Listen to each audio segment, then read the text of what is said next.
Selamat malam pemirsa, selamat berjumpa kembali dalam program Maluku Antar Nusa edisi 3 Februari 2017. Dan inilah cuplikan berita utama Maluku Antar Nusa untuk malam ini.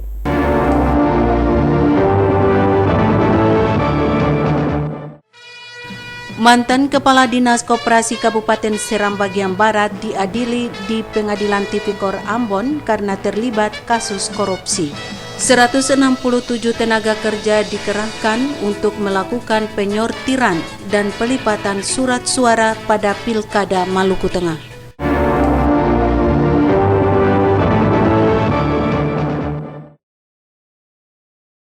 Pemirsa, bersama saya Juan Sakwarela, kini kita ikuti Maluku Antar Nusa selengkapnya.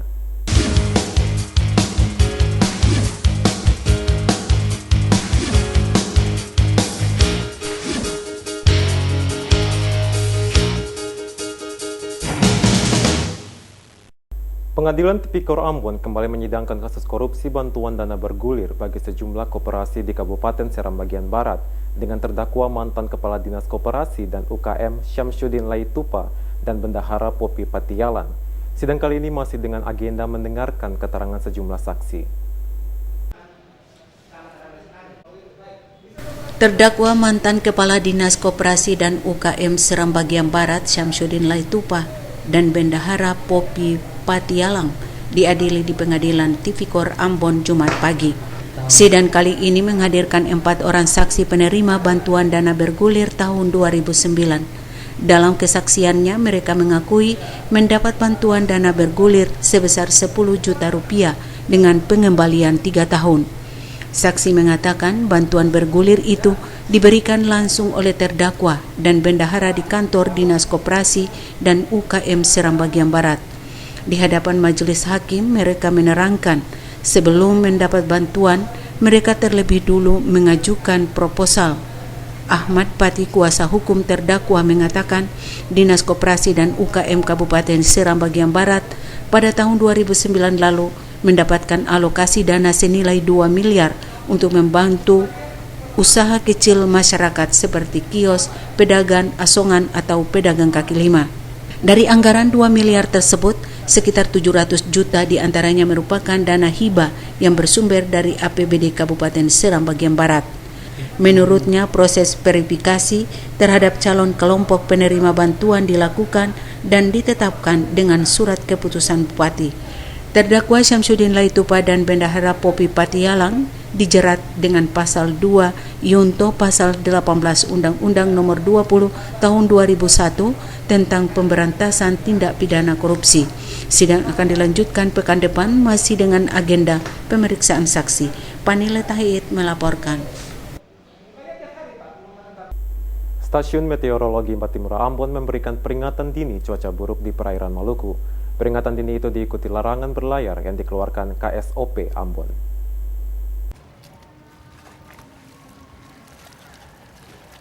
Peringatan dini terkait cuaca buruk yang dikeluarkan BMKG Ambon berlaku hingga 1 Februari lalu.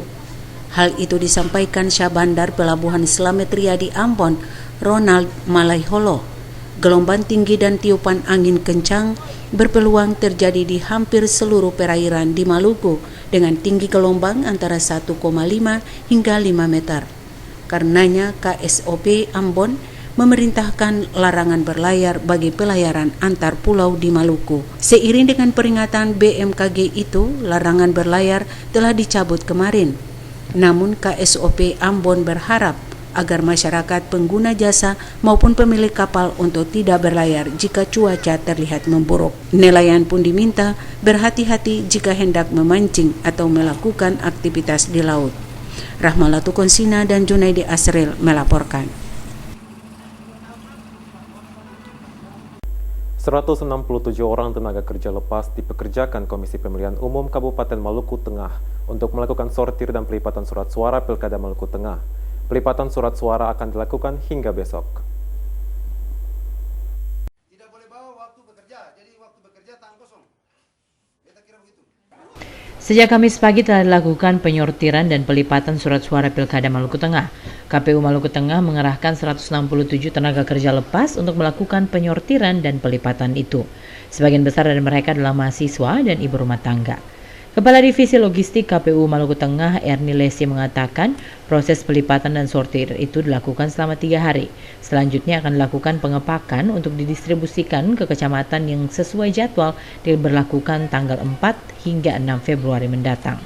Kami selaku Komisioner KPU dan juga KPU Kabupaten Maluku Tengah mengundang masyarakat khususnya yang ada di kabupaten kota untuk sama-sama bekerjasama dengan Katong melakukan pelipatan dan sekaligus sortir surat suara yang insya Allah Katong akan laksanakan itu 3 hari sampai nanti tanggal 3 hari Jumat. Untuk selanjutnya Katong akan lakukan pengepakan untuk didistribusikan ke kecamatan. Ernie Lesi menjelaskan sebelumnya KPU telah mengkoordinasikan dengan Disperindak Maluku Tengah terkait keterlibatan pihak ketiga. Namun Disperindak menyebutkan bahwa untuk Maluku Tengah tidak ada keterlibatan pihak ketiga. Dengannya KPU menggandeng masyarakat dalam proses pelipatan dan sortir surat suara. Jumlah surat suara Pilkada Maluku Tengah yang diterima KPU sebanyak 779.000 lembar.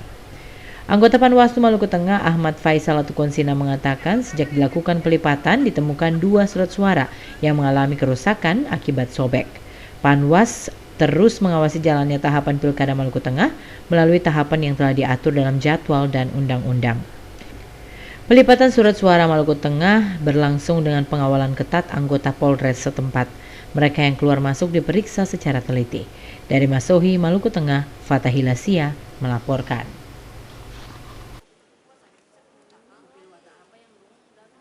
Panitia penyelenggara telah mempersiapkan kehadiran Presiden Joko Widodo di acara Puncak Hari Pers Nasional HPN di Kota Ambon 9 Februari mendatang. Pengerjaan lokasi pembukaan acara Puncak HPN di lapangan Bayangkara Tantui sudah 90%.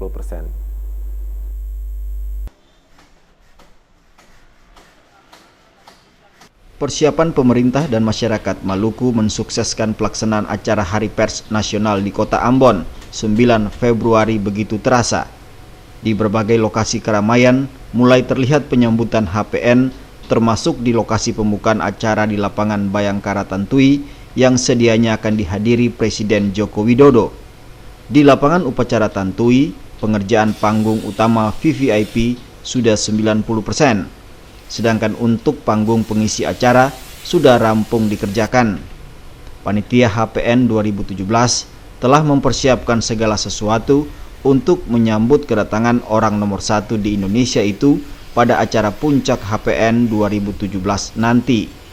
Perayaan Hari Pers Nasional akan dihadiri Presiden Joko Widodo tentu akan membawa dampak yang baik bagi masyarakat Maluku yang tengah bergeliat membangun daerahnya terutama di sektor perikanan untuk bisa menjadi provinsi lumbung ikan nasional. Hal ini juga sesuai dengan tema HPN 2017, yakni Pers dan Rakyat Maluku Bangkit dari Laut.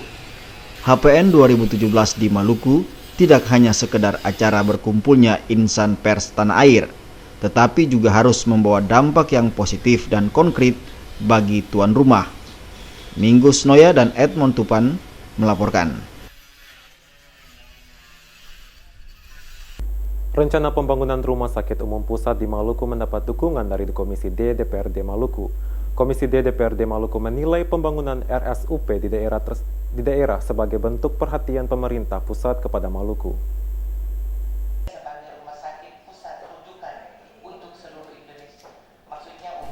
Tanggal 9 Februari mendatang, Presiden Joko Widodo direncanakan melakukan peletakan batu pertama pembangunan Rumah Sakit Umum Pusat di Negeri Rumah 3. Peletakan batu pertama akan dilakukan Presiden saat menghadiri puncak peringatan Hari Pers Nasional di Kota Ambon. Rencana pembangunan Rumah Sakit Umum Pusat di Maluku diapresiasi oleh Komisi D DPRD Maluku.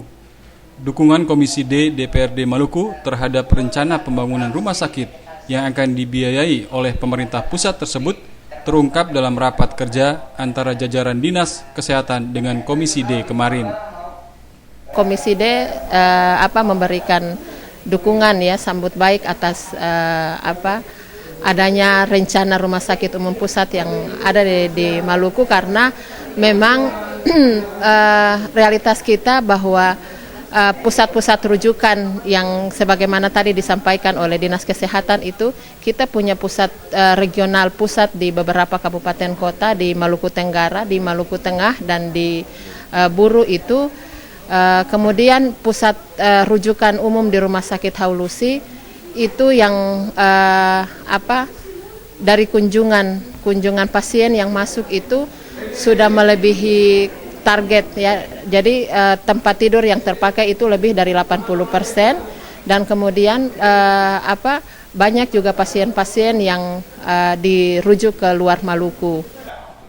Dukungan Komisi D DPRD Maluku terhadap pembangunan RSUP di Ambon tidak luput dari berbagai catatan penting.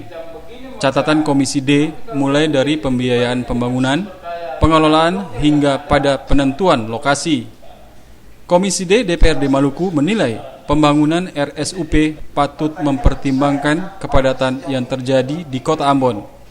Komisi D menilai pemerintah provinsi patut mempertimbangkan lokasi lain seperti di Pulau Seram. Jika RSUP dibangun di Pulau Seram, akan mendorong munculnya pusat pertumbuhan ekonomi baru di daerah itu. Julius Padaunan dan Bambang Yudaswara melaporkan.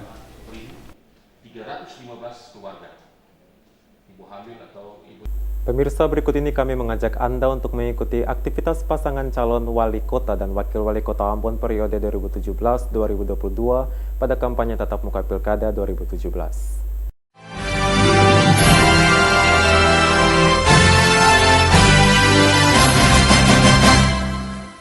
Dukungan warga Dusun Air Ali terhadap pasangan Paparisa baru juga mengalir dari pemuda dusun yang menamakan diri Ikatan Pelajar Perbukitan Cerdas, IKA Percas.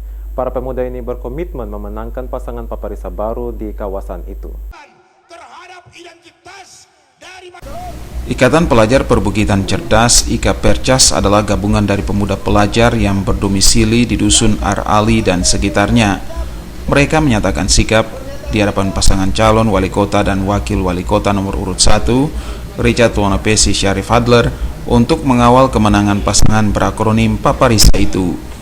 Pernyataan sikap dilakukan pada kampanye terbatas pasangan Paparisa baru di kawasan Bukit Barisan Dusun Air Ali, Desa Rumah 3, Kecamatan Teluk, Ambon.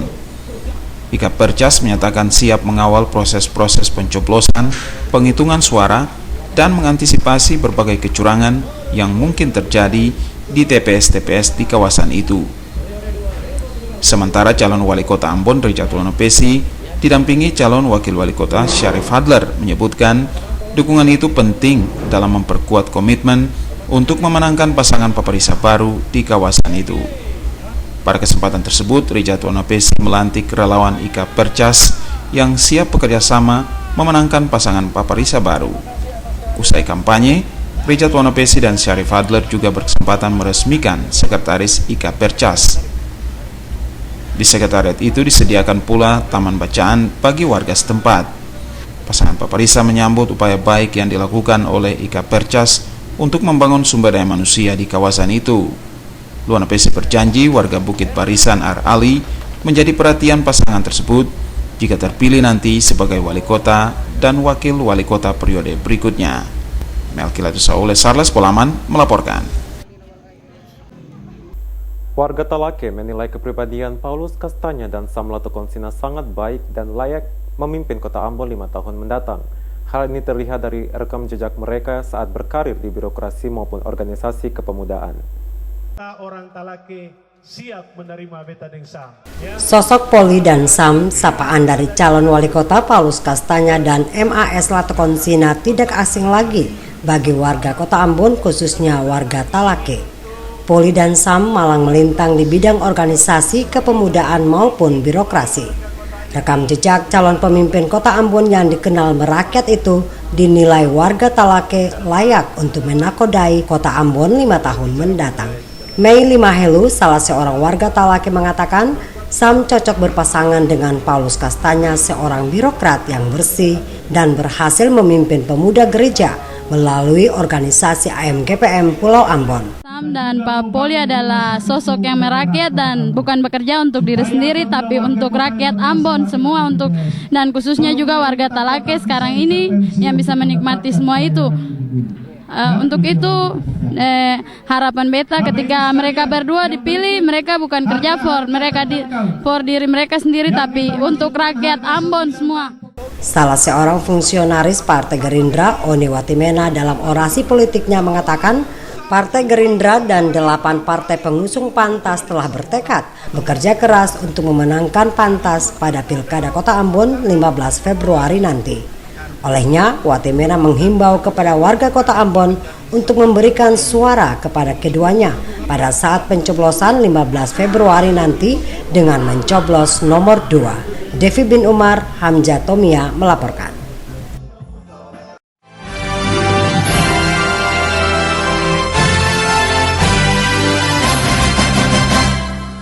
Guru Besar Hukum Ekonomi Fakultas Hukum Universitas Hasanuddin Profesor Djuwajir Sumardi menyatakan penghasilan minyak dan gas bumi yang begitu besar selalu menjadi perhatian masyarakat. Namun demikian, negara tidak tegas terhadap perusahaan asing sehingga keuntungan tidak maksimal diraih.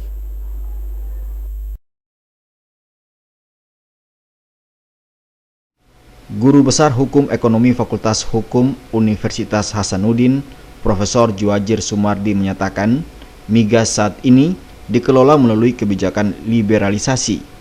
Produksinya secara aktual berada di bawah penguasaan pihak asing.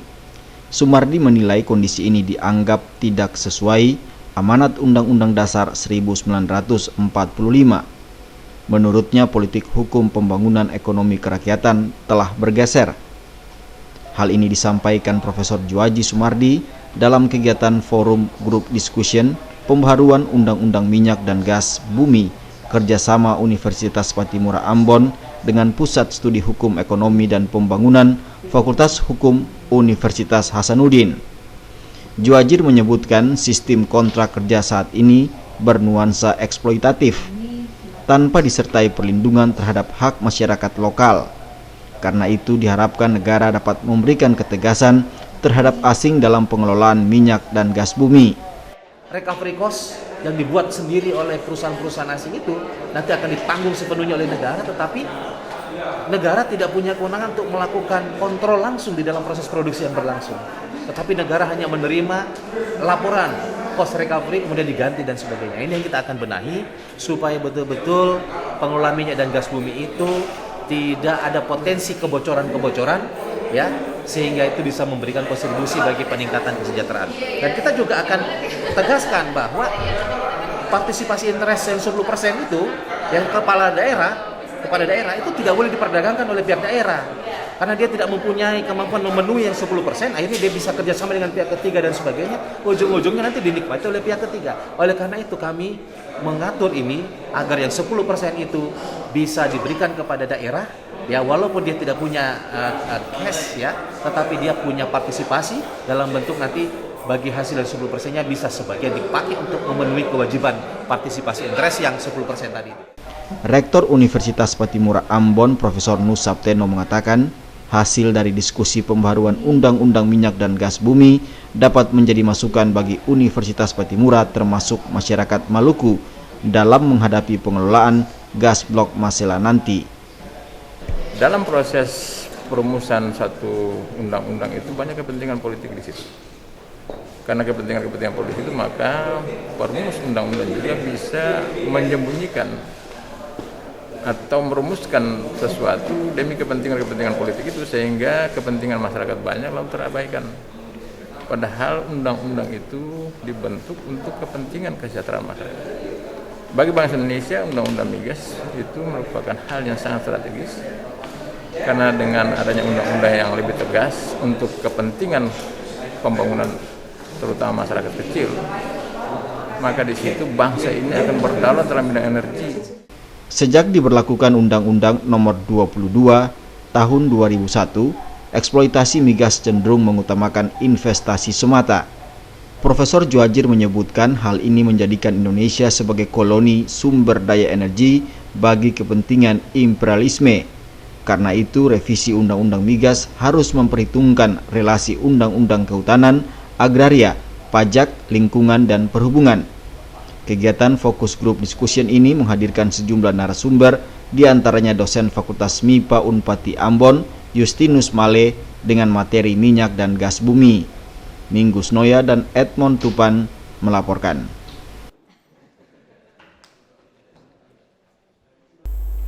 Untuk meningkatkan kesadaran masyarakat dalam mengelola risiko penyakit-penyakit kronis sejak dini, Badan Penyelenggara Jaminan Kesehatan BPJS Kesehatan Cabang Ambon meluncurkan layanan mobile screening. Peluncuran layanan itu dilakukan di kantor BPJS Cabang Ambon Rabu siang.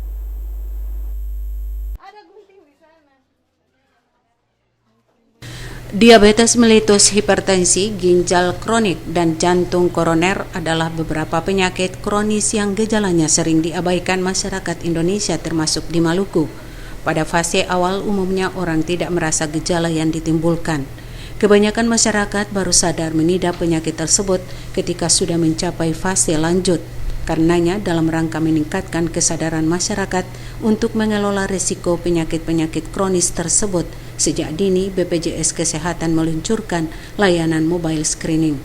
Kepala BPJS Kesehatan Cabang Ambon, Dr. Rahmat Asri Ritonga mengatakan, screening riwayat kesehatan merupakan penambahan fitur yang diaplikasikan BPJS Kesehatan Mobile.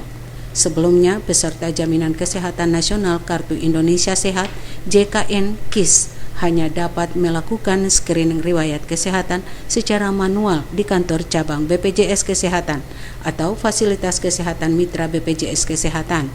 Saat ini dengan peluncuran layanan mobile screening, peserta bisa langsung melihat potensi risiko kesehatannya cukup dengan melakukan screening riwayat kesehatan melalui fitur screening riwayat kesehatan pada aplikasi BPJS Kesehatan mobile yang bisa diakses di smartphone.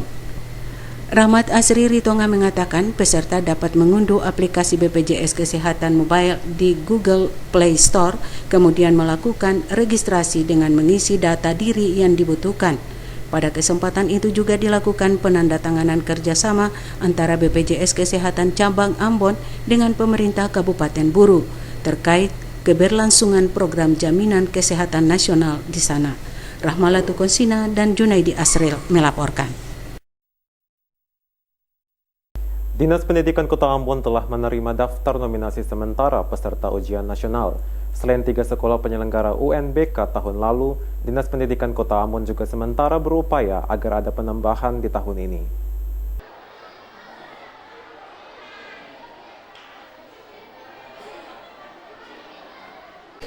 (6.453) siswa SMP MTS di Kota Ambon telah terdaftar dalam daftar nominasi sementara untuk mengikuti ujian nasional tahun ini. Dari jumlah itu masih bisa bertambah atau sebaliknya tergantung hasil verifikasi untuk mendapatkan daftar nominasi tetap siswa peserta ujian di kota ini. Hal itu disampaikan Kepala Dinas Pendidikan Kota Ambon Beni Kainama di ruang kerjanya. Menurut Kainama, menghadapi ujian nasional tahun ini, selain telah memperoleh daftar nominasi sementara, pihaknya juga akan melakukan rapat koordinasi untuk memuluskan jalannya pelaksanaan ujian nasional di kota ini. Menurut Kainama, Kota Ambon telah mengusulkan 11 sekolah untuk mengikuti ujian nasional berbasis komputer. Namun setelah melalui verifikasi, baru disetujui 2 sekolah. Kita sudah usul 11 tambah 3 yang lalu jadi 14, ya. Tapi verifikasi kan dari provinsi, mereka baru setujui 2 dan kita memperjuangkan 3. Kalau 3 berarti jadi 6. 2 itu ditambah dengan 3 yang tahun kemarin ya? 3 yang tahun kemarin itu jadi tetap. Jadi diharapkan begitu. Kita dorong supaya anak-anak ini, siswa ini harus ikut UNBK karena mereka bisa mengikuti secara komputer. Jadi persiapan kita di kota itu sudah final. Hari ini juga ada rapat koordinasi. Di sekolah-sekolah juga sudah ada itu pemantapan. Cuma memang kita tertumbuk di. Kainama berharap siswa peserta ujian nasional di kota ini dapat dipersiapkan secara baik sehingga hasil ujian nasional nantinya maksimal. Selain ujian nasional baik berbasis komputer maupun paper test, juga ada ujian sekolah berstandar nasional. Otis Kota Dini melaporkan.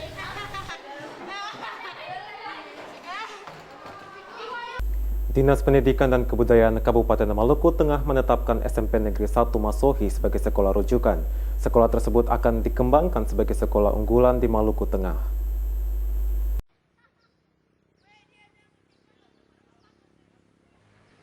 Kepala Dinas Pendidikan Kabupaten Maluku Tengah Askam Tuasikal menyebutkan penetapan SMP Negeri 1 Masohi sebagai sekolah rujukan telah melalui berbagai pertimbangan. Nantinya sekolah itu akan dikembangkan sebagai salah satu sekolah unggulan di Maluku Tengah. Saat ini Maluku Tengah sudah memiliki sekolah rujukan tingkat SD, SMP, dan SMA.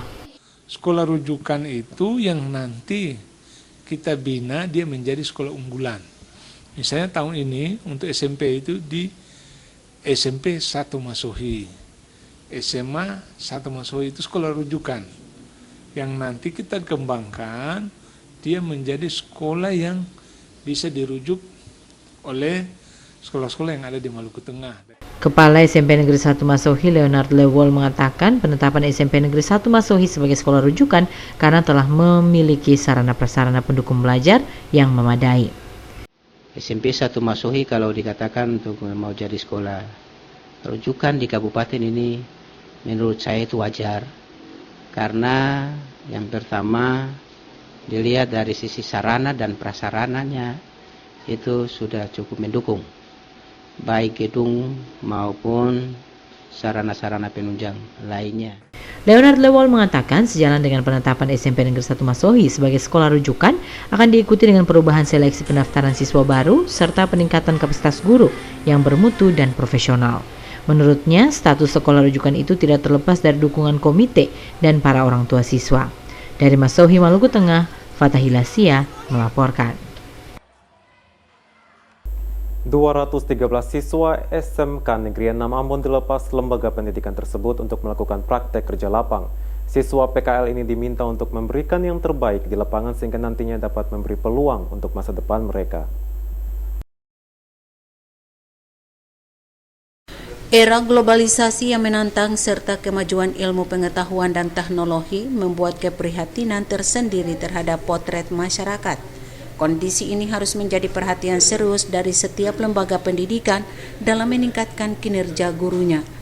Hal itu disampaikan PLH Kepala SMK Negeri 6 Ambon Edo Luturmas ketika melepas siswa PKL lembaga pendidikan itu. Menurutnya, lembaga pendidikan harus mampu menjawab tantangan yang sementara dihadapi di era ini. Dengannya, sekolah menengah kejuruan dalam kiprahnya, selain memberikan teori, siswa juga diwajibkan untuk mengikuti praktek kerja lapangan di masing-masing mitra. Selama melakukan PKL, siswa jangan datang duduk dan diam, tetapi harus aktif dengan tugas yang ada di kantor mitra. Bila dibutuhkan, siswa PKL juga dapat memberikan masukan di mitra kerjanya. Bila sebelumnya selama PKL siswa langsung kembali ke sekolah, tetapi mulai tahun ini kegiatan PKL dilanjutkan dengan uji kompetensi siswa oleh mitra kerja. 213 siswa PKL yang dilepas itu berasal dari 5 jurusan yang ada di lembaga pendidikan dimaksud. Ini merupakan jumlah terbanyak selama lembaga pendidikan itu berada. Lebih dari 25 instansi di kota Ambon akan menjadi mitra. Praktek kerja lapangan tidak bisa diabaikan karena dia turut menentukan kompetensi yang harus dimiliki oleh para siswa sebelum mereka tamat. Dan karena itu di momen acara pelepasan siswa PKL SMK Negeri 6 Ambon tahun ini memang memiliki sejarah tersendiri bagi SMK Negeri 6 Ambon karena jumlah siswa yang mengikuti PKL tahun 2017 sebanyak 213 orang. Ini jumlah yang dalam sejarah cukup banyak.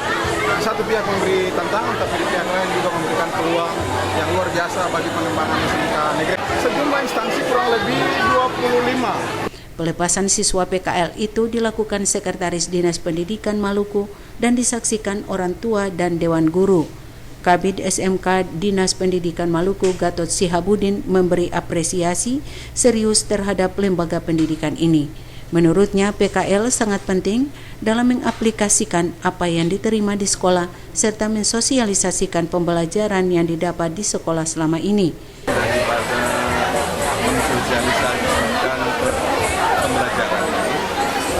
Dan esensi daripada PKL ini adalah melakukan match antara pengetahuan di dunia di sekolah dengan lingkungan kerja dengan melakukan kerjasama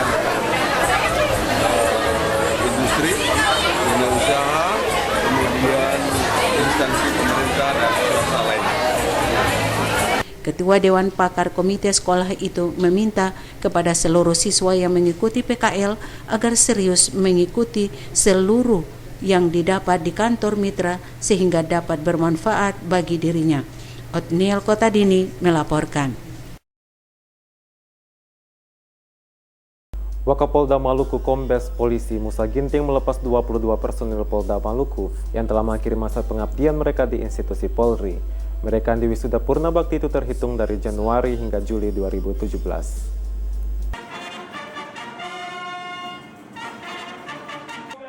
22 personil Polda Maluku yang mengakhiri masa pengabdian mereka di institusi Polri tersebut terdiri atas 6 orang perwira menengah berpangkat kombes hingga kompol, 11 bintara, dan 5 pegawai negeri sipil. Wisuda Purna Bakti dan pelepasan itu dilaksanakan dalam upacara yang dipimpin Wakil Kepala Kepolisian Daerah Maluku, Kombes Polisi Musa Ginting. Wakapolda Musa Ginting dalam amanatnya mengaku salut dan bangga atas pelaksanaan tugas dan pengabdian para Purna Bakti selama mengabdi di institusi Polri. Hal itu akan menjadi contoh bagi personil lainnya yang saat ini masih aktif. Para Purna Bakti itu disebutnya telah menjalani pengabdian mereka dengan segala baik. Wakapolda mengatakan masa Purna Bakti itu bukan masa yang menakutkan.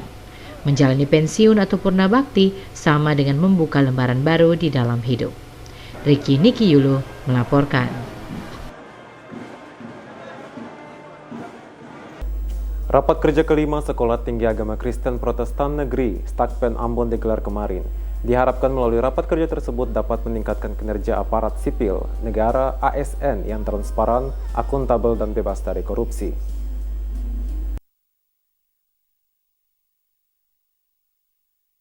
Rapat kerja Sekolah Tinggi Kristen Protestan Negeri Stakpen Ambon tahun 2017 merupakan kegiatan yang dilaksanakan setiap tahunnya. Kegiatan ini dimaksudkan untuk mengevaluasi pelaksanaan kebijakan, program kerja, merumuskan strategi dan kebijakan dalam penyusunan rencana program dalam kegiatan pada masing-masing unit kerja di lingkungan Stakpen Ambon tahun 2017.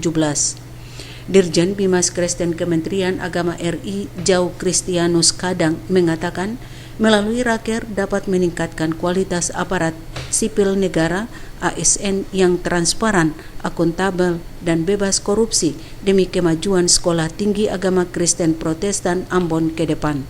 Dirinya berharap raker Stakpen Ambon dapat memberikan hasil terbaik. Menurutnya dalam satu perguruan tinggi ada 4 hal yang harus dimiliki, di antaranya sumber daya manusia termasuk tenaga pendidik yang merupakan tolok ukur. Di samping itu, faktor manajemen harus tertata baik dan regulasi serta kinerja semuanya harus transparansi. Saat ini kinerja dosen pada perguruan tinggi, terutama di Stakpen, masih di bawah harapan. Hal ini dikarenakan kurangnya penelitian, pengajaran, dan pengabdian. Diharapkan dengan rapat kerja Stakpen ini dapat menghasilkan masukan dalam menyusun rencana kegiatan Stakpen Ambon tahun 2017-2018 dengan memperhatikan kemampuan sumber daya yang ada baik sarana dan prasarana maupun sumber daya manusia. Hal itu juga sebagai upaya mewujudkan visi misi Stakpen Ambon ke depan. Rahmalatu Konsina dan Junaidi Asril melaporkan. Prihatin dengan kondisi Teluk Ambon yang dipenuhi sampah, mahasiswa yang tergabung dalam GMKI Cabang Ambon melakukan bersih pantai di Poka dan sekitarnya. Kegiatan ini dilakukan sebagai bentuk partisipasi mereka menyambut Hari Pers Nasional di Kota Ambon.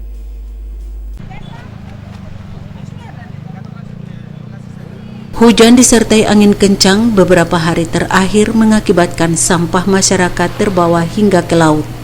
Hal itu menjadikan pantai dan Teluk Ambon dipenuhi sampah, terutama sampah plastik. Kondisi ini mengundang keprihatinan bagi sebagian warga kota termasuk mahasiswa yang tergabung dalam Gerakan Mahasiswa Kristen Indonesia Cabang Ambon.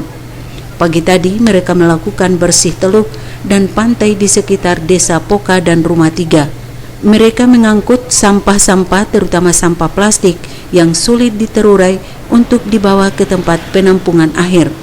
4 mobil sampah disediakan untuk membantu mengangkut sampah-sampah itu ke tempat pembuangan di Toisapu.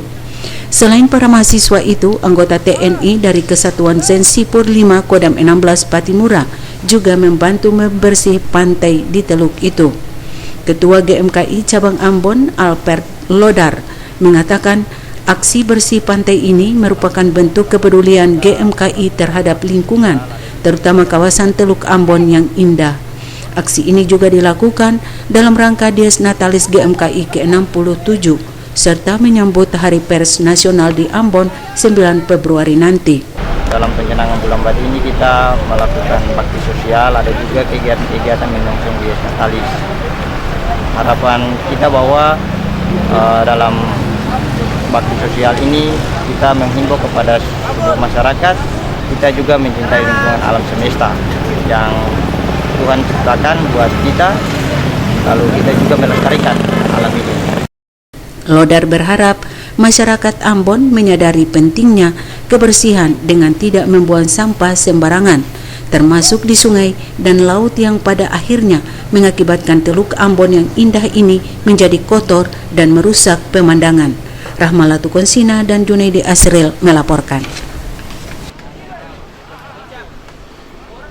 Kapal pesiar asal Prancis direncanakan datang ke Ambon Juli nanti. Dinas Pariwisata dan Kebudayaan Kota Ambon akan melakukan koordinasi dengan Dinas Pariwisata Maluku untuk memastikan kedatangan kapal tersebut.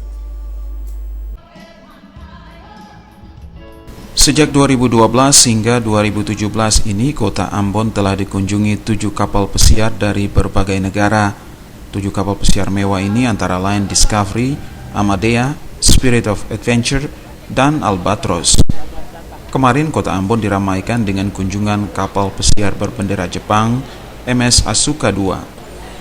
Kepala Dinas Pariwisata dan Kebudayaan Kota Ambon Hendrik Supakua menyatakan rangkaian kunjungan dari kapal pesiar ini bakal berlanjut di bulan Juli nanti. Sebuah kapal pesiar Prancis Le Austral rencananya akan menyinggahi Kota Ambon dalam tur kepulauan Indonesia. Le Austral rencananya akan membawa 250 wisatawan ke Ambon. Kepastian kedatangan kapal ini akan dikoordinasikan dengan Kementerian dan Dinas Pariwisata Provinsi Maluku. Kita terus berkomunikasi dengan Provinsi maupun dengan Kementerian Pariwisata, karena nanti bulan Juli itu juga ada rencana kapal pesiar, tapi kepastiannya nanti mungkin 1-2 hari ke depan untuk kita tahu bahwa kapal pesiar yang akan datang ke sini itu apa, selain Asoka. Dan ini Asoka menjadi sebuah kejutan pertama karena baru pertama kali kapal Jepang yang menyinggahi Ambon. Kedatangan kapal pesiar ini merupakan upaya pemerintah dalam meningkatkan jumlah kunjungan wisatawan mancanegara ke Indonesia. Untuk mendukung hal itu, Kementerian bersama pemangku kepentingan pariwisata melanjutkan strategi pemasaran dan promosi. Ini dilakukan guna memperkuat nilai jual Wonderful Indonesia di negara-negara pasar utama. Melkilatus Saule Sarles Polaman melaporkan.